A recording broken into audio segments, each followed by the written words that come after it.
రక్షకుని జన్మస్థలమా యూదయ బెత్లెహేమా, రక్షకుని జన్మస్థలమా యూదయ బెత్లెహేమా.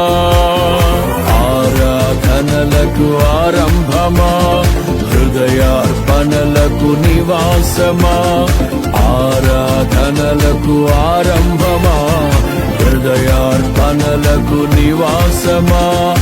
ఎందుకో ఇంత భాగ్యము దాచి ఉంచే ప్రభు నీ కోసము, ఎందుకో ఇంత భాగ్యము దాచి ఉంచే ప్రభు నీ కోసము. స్తుతియు మహిమ ప్రభావము ఎల్లవేళల ప్రభుకే చెందును, స్తుతియు మహిమ ప్రభావము ఎల్లవేళల